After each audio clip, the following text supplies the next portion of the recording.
गीता के 6वें अध्याय में अर्जुन ने कृष्ण से प्रश्न पूछा, चंचलं हि मनः कृष्ण प्रमाथि बलवत् दृढ़ं तस्याहं निग्रहं मन्ये वायोरीव सुदुष्करम्। ये जो मन है ये बहुत चंचल है, वायु की तरह। वायु को जैसे बद्ध करना असंभव है, तो मन को भी वैसे मुझे लगता है कि स्थिर नहीं किया जा सकता। तो इसके लिए क्या किया जाए? तो श्री कृष्ण ने क्या कहा? देखो अर्जुन, ऐसा नहीं, कठिन है पर असंभव नहीं। तो कैसे संभव होगा? तो कहा, अभ्यासेन तु कौन्तेय वैराग्येन च गृह्यते। अभ्यास और वैराग्य, आप ध्यान दें, ये तो गीता पढ़ के करोड़ों रट लेते हैं कि भगवान ने कह दिया कठिन है पर असंभव नहीं, अभ्यास करो और वैराग्य लाओ तो फिर हो जाएगा। अध्याय भी है अभ्यास योग, ध्यान योग, और उत्तर भी मिल रहा है अभ्यास और वैराग्य। तो सब के सब ये अभ्यास को प्रैक्टिस समझ लिया, और ये प्रैक्टिस चल रहा है मेडिटेशन के द्वारा। मन को स्थिर करो ध्यान करते हुए।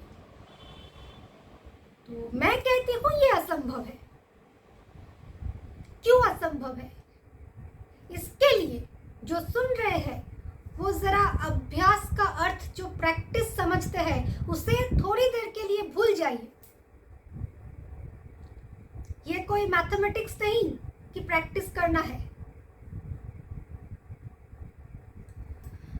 तो अभ्यास का अर्थ, गूढ़तम अर्थ क्या है सुनिए। पहला अक्षर है अ। अ माने अल्पता, अल्प, और अ माने ब्रह्मा का सृष्टि, ब्रह्मांडात्मक जगत, और उसके बाद है यभास, अभ्यास। भ्यास में य भास, यानी कि जो भासित होता है। ब्रह्मा का जो ब्रह्मांड भासित होता है, मायामय प्रपंच भासित होता है, उसका बोध जब किसी को ईश्वरीय चरम परम प्रेम व्याकुलता तृष्णा द्वारा वो बोध, जगत बोध अल्प हो जाता है, सीमित हो जाता है, लुप्त हो जाता है, बस थोड़ा ही रह जाता है, उसी स्थिति को कहा जाता है अभ्यास। ये कोई प्रैक्टिस नहीं कि मेडिटेशन प्रैक्टिस कर रहा है मन को स्थिर करने के लिए। क्यों जी, इतनी मेडिटेशन का क्लासेस हो रहा है, कोई किसी ने मन को कंट्रोल किया? ईश्वरीय दर्शन हुआ? किसी को नहीं हुआ। तो ईश्वरीय प्रेम के पराकाष्ठा में पहुंचते हुए, ईश्वर के लिए छटपटाते हुए, परम व्याकुल होते हुए, इतना व्याकुल कि जगत बोध विस्मरण हो जाए। शून्य इतं जगत सर्वं श्री कृष्ण विरहे नमे। उनके बिना सब कुछ शून्य वत लगे। उस समय बस कृष्णाभास, ईश्वरीय आभास, ईश्वरीय दर्शन स्पर्शन का आभास नित्य मिलते रहे। उसी स्थिति को अभ्यास कहा श्री कृष्ण ने, प्रैक्टिस को नहीं। तो उसी स्थिति में पहुंचकर कोई वैराग्यवान हो सकता है। उससे पहले आप जिसे वैराग्य कहते हैं, किसी किताब पढ़ के, ग्रंथ पढ़ के, प्रवचन सुन के क्या जानते हैं आप लोग? कि जगत से विराग और ईश्वर में राग, ईश्वर में प्रेम, ईश्वर में अनुराग, यही तो जानते हैं आप सब। लेकिन ऐसा है कि इस अभ्यास में अभी जो कहा, जगत का अल्प आभास बस रह जाए, केवल ईश्वरीय आभास। तो इस पर्याय में पहुंचकर वैराग्य बनता है।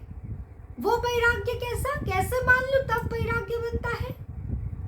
उससे पहले जो वैराग्य है उसे श्मशान वैराग्य कहा जाता है। थोड़ी देर के लिए कुछ आपके मन मुताबिक नहीं हुआ तो ऐसा लगता है प्रवचन सुन के, ग्रंथ पढ़ के, सब कुछ नश्वर है, सब कुछ माया है, बस भूल गया। 2-4 दिन बाद बहुत अभ्यास रहा, 2-4 दिन, फिर सुख मिला, फिर भूल गए। ऐसे श्मशान वैरागी तो हर मठों मंदिरों में है। तो वैराग्य का अर्थ अब समझे। विशेष राग, और ये राग क्या है? विशेष राग अथवा अनुराग। ये राग कब होता है आपको पता है? पहले स्तर आते हैं श्रद्धा। नंबर 1 श्रद्धा, नंबर 2 भक्ति, नंबर 3 मान, नंबर 4 अभिमान, नंबर 5 राग, 6 अनुराग, उसके बाद आता है भाव और उसके बाद आता है महाभाव। तो वही 6वें अध्याय बोल रही हूँ, अभ्यास योग, वही 6वें अध्याय में 6वें कक्ष में वही राग अनुराग आता है। तो आज तक भक्ति ठीक से कोई कर पाए क्या कि वो वैराग्य तक पहुंचेगा? विशेष अनुराग, वो राग हुआ था उन ब्रज गोपियों को, रागात्मिका प्रेम कहा जाता है जिसे, और अंत में जाके वो राग में परिवर्तित होता है। अरे भक्ति किसे कहते हैं आपको पता है क्या? तो 16 कला युक्त जो प्राकृत शरीर होता है उसमें भग तत्व को बिठा लेना, आत्मसमर्पण द्वारा भग तत्व को उस 16 कला युक्त प्राकृत मन में बांध लेना, उसे भक्ति कहा जाता है। तो भक्ति आने के बाद मान अभिमान होता है, उसके बाद राग अनुराग आता है। वैराग्य का मतलब ये नहीं सन्यासी होकर चल दिए, कुछ अच्छा नहीं लगता, जगत के गीता पढ़ने अच्छा लगता है, बहुत 1 लाख जप कर लिया, बहुत पूजा पाठ कर लिया, दिन भर पूजा करता रहा, गीता में मन है, भागवत में मन है, वो सब वैराग्य नहीं है। इस स्तर में पहुंचकर आप कह सकते हैं आप वैरागी है, आप वैराग्यवान है। अरे प्रैक्टिस कर रहे हो मेडिटेशन, पहले यम तो सीखो, माया में बैठकर माया को उलट दो, फिर यम, उसके बाद नियम, फिर आसन, फिर प्राणायाम, फिर प्रत्याहार, फिर धारणा। देखिए ये भी 6ठ कक्षा में आकर स्थिर हो गया। फिर होता है ध्यान। 6ठ कक्षा तक पहुंचे बिना ध्यान और अभ्यास का सोचो तो वो पाखंड है। और खूब हो रहा है देश में मेडिटेशन क्लासेस, योगा क्लासेस। तो फिर जाके क्या होता है,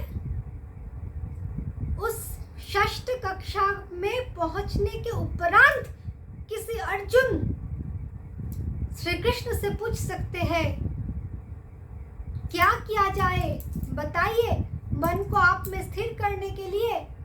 फिर जाके कृष्ण हाथ पकड़ के खींच लेता है, एक एक स्तर को समझाते हैं क्या किया जाएगा। फिर जाके वो कृष्ण कहते हैं उस अर्जुन से, जब वो 6ठ कक्षा तक पहुंच गए, कि तुम्हारे लिए ये कठिन हो सकता है लेकिन असंभव नहीं। और बाकी लोगों के लिए तो असंभव है ही, इसलिए मैंने पहले कहा। फिर इस षष्ठ कक्षा में पहुंचने के उपरांत, ठीक ठीक अभ्यास और वैराग्य तक पहुंचने के उपरांत, रागात्मिका से लेकर राग तक पहुंचाने का दायित्व होता है भगवान का, राग प्रेम तक, वो ब्रज गोपियों के प्रेम तक हाथ पकड़ के पहुंचाना कृष्ण का काम होता है, ईश्वर का काम होता है। उससे पहले क्या होता है, ठीक ठीक राग होने के बाद यशोदा का कृपा होते हैं। अरे गीता बोल रहे हो तो यशोदा कहां से आ गए? तो अब देखिए, ये जो प्राण और अपान वायु है, ये प्राण और अपान वायु का सामंजस्य,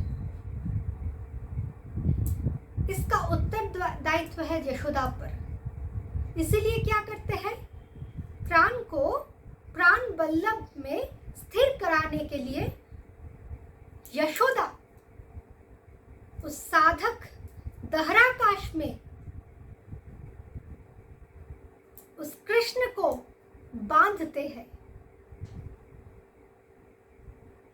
और तब जाके कुबेर, जिससे नासिका का प्राकट्य, कौबेरेन च नासिका, चंडी कह रहे हैं, सारे जो शक्ति है, प्राकृत शरीर है, उसका नासिका कुबेर का प्रतीक है,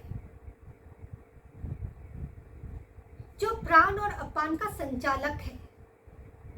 तो यशोदा जब उस भक्त हृदय में के दहराकाश में कृष्ण को बांधते हैं, तब जाके उस स्वेच्छाचारी प्राण और अपान की गतिविधि में एकत्व, समता आता है, वो समत्व में स्थिर होता है। फिर जाके श्री कृष्ण ने उस दो नासा कुहर है ना, कुबेर के दो जुड़वे पुत्र थे, पुत्र था नलकुबर और मणिग्रीव, ये दो नासा कुहर है ना, तो उसके गतिविधि को कृपा करते हैं। तो फिर जाके वो स्थूलत्व, वृक्षत्व से मुक्त होकर के, ये संसार वृक्ष से मुक्त होकर के कुंभक दशा को प्राप्त होता है, एवं बारंबार वो कुंभक दशा को प्राप्त होता है। इससे क्या होता है बारंबार कुंभक दशा से? इससे वो राग जो है, आनंद जो है, वो जीव उलटता है, फिर धावित होता है एकदम वो राग प्रेम की ओर, जिसे देवत्व दशा कहा जाता है। देवत्व प्रदान किया था ना कृष्ण ने जमलार्जुन को, तो वही अर्जुन को समझा रहा है वो कैसे राग में स्थित होगा।